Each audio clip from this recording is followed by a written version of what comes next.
G'day from what is a gorgeous day here in central London following the British Grand Prix, and let me tell you what the drivers drove to this track was easily the best I've seen. In particular, two cars that blew my mind, and I'll tell you all about them in 8 seconds time.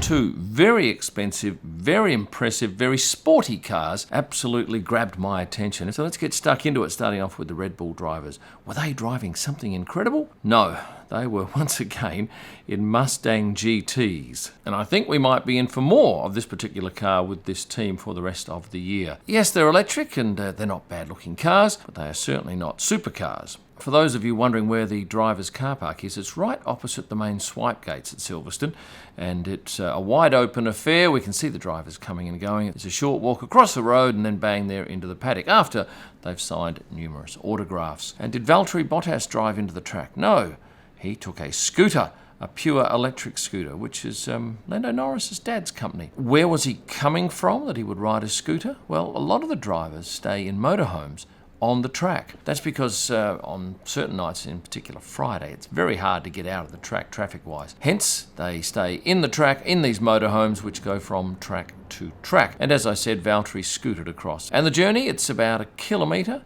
and they pass a lot of fans on the way who are more than happy to engage them with waves and cheers and shouts. Did his teammate Zhou Guanyu take a scooter? No. He came in a Giulia, as he often does, an Alfa Romeo. Nothing special there.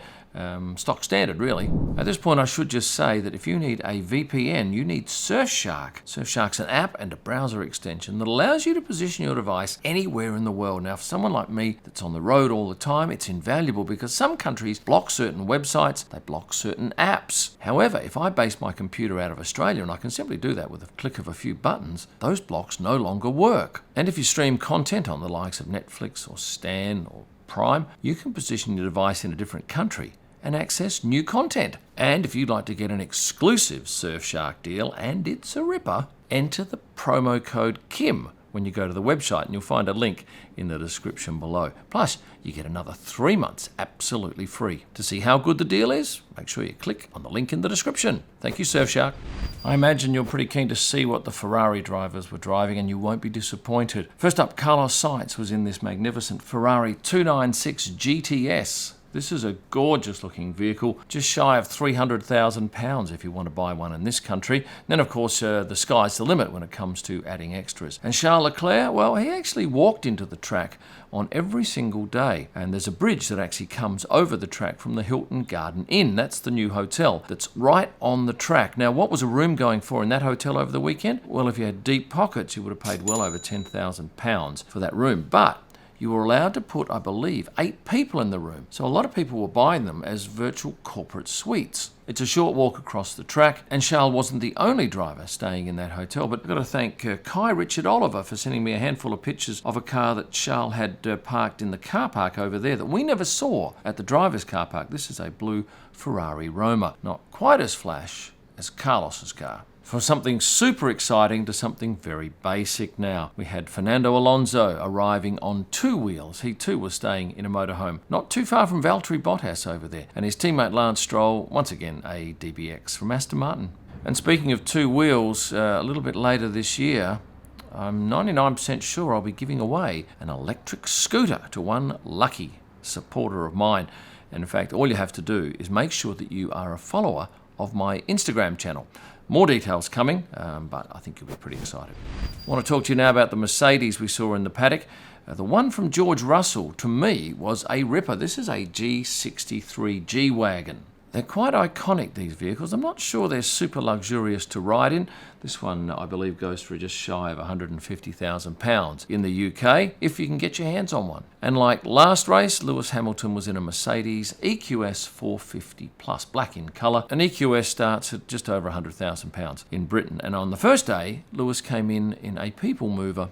I'm not sure why. Maybe he'd gone to a function prior. Now let's get on to the McLarens.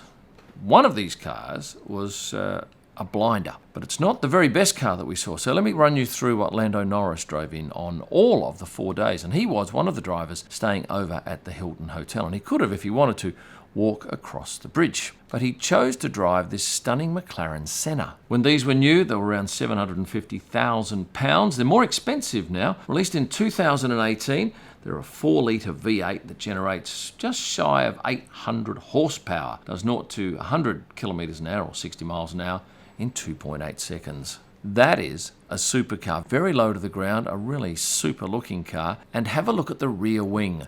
This is a car that's very much at home on a track. It actually hangs from these pylons rather than sits on top of them, because that improves downforce. I asked James May to explain why, but I'm afraid after 3 hours I went into a deep sleep.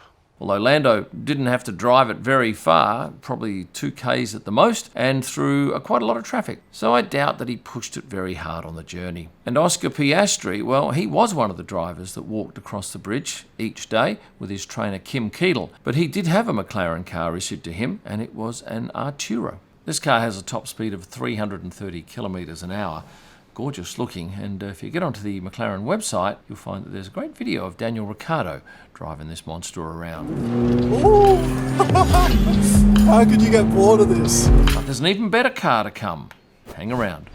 Honda made an appearance with 2 drivers' cars, and you probably gathered it's the drivers for AlphaTauri, with Yuki Tsunoda in a brightly coloured Civic Type R, and Nick de Vries driving a CR-V, a little bit more down market and perhaps more suburban. A couple of you've asked how I actually know what cars are being driven by which driver. Well, thankfully all of the cars have a sticker on them in the window that shows you which team they belong to. But some teams, like McLaren, actually put some initials or the drivers' names, and Ferrari's the same as well. So that's even easier to tell. And at tracks like the one we're going to next in Budapest, we're very lucky because every parking bay has the driver's name on it, which means I can walk down in one hit and see every car. Something like a Silverstone, though, it may take me as much as 3 days to work out who's driving what car. And in reference to the Williams drivers, Alex Albon was in a Mercedes-Benz, this particular model, with Logan Sargent driving a BMW. Alex often drives a Merc. Oh, and did you know that the new F1 team, Apex, is sponsored by Mercedes? Their logo is on the chest of the drivers' race suits. And I've got a whole video coming up about the actual shooting of this movie, which started at Silverstone on the weekend. It was pretty mega. 4 more drivers to go and 1 team principal. And you want to hang around for the team principal because that's the car that you want to see. I'm going to go to the Haas boys now. Nico Hülkenberg driving an Audi Q2, while Kevin Magnussen was on one of these, a scooter. He and his trainer would zoom in and out of the track on these scooters, parked them up near the swipe gates, not too much of a walk. Now, for those of you in a hurry and want to find out what this mega car was, can you please hit the like button on the video? Yeah, just hit the like button. As soon as we've got an extra 50 likes, I will go ahead here now and tell you what this supercar was that Zach Brown from McLaren was driving. Well, it was actually the same car he drove last year. This is a Speedtail, and what a monster it is. It does have 3 seats, 1 in the middle, 2 in the back. And I asked Zach, do you have to get out a certain side of the car? He says, no, you can get out either side. And you can see here that I caught him putting his luggage into the rear trunk as he got out of that car on the Saturday. This was easily the most expensive car that we saw all weekend. What did they start at in the US? $2.25 million US. Top speed 250 mile an hour, the fastest McLaren road car ever. It's got just over 1,050 brake horsepower, and that's more horsepower than an F1 car. And what's it like off the line? Well, 0 to 300, you'll get that done in 12.8 seconds. One interesting facet about this, well, there's lots of interesting facets about this car, but one that stood out to me is the fact that they don't have sun visors. Instead, there's a strip of electrochromatic glass at the top of the windshield, and that blocks the sun's rays. The dash and passenger seats are trimmed with leather, comes from Scandinavia, and many of the car's controls, such as those used to start the engine and open the windows and doors, aren't located on the dash in front. Instead, they're in panels directly above the driver's head. So it's not dissimilar to flying an aircraft. And quite frankly, it'll be faster than a lot of single-engine planes. And our final 2 drivers are those from the Alpine team. Pierre Gasly coming in this Austral, and Esteban Ocon, well, he was the only driver that I didn't see getting out of his car. So of all these cars here, which car would you like to own?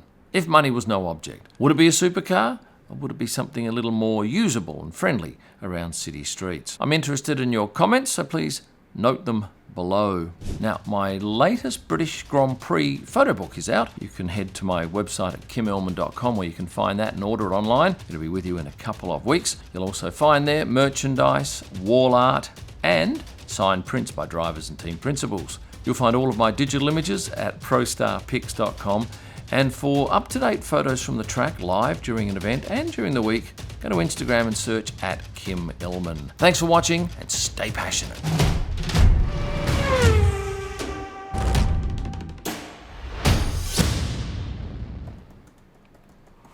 Excuse me.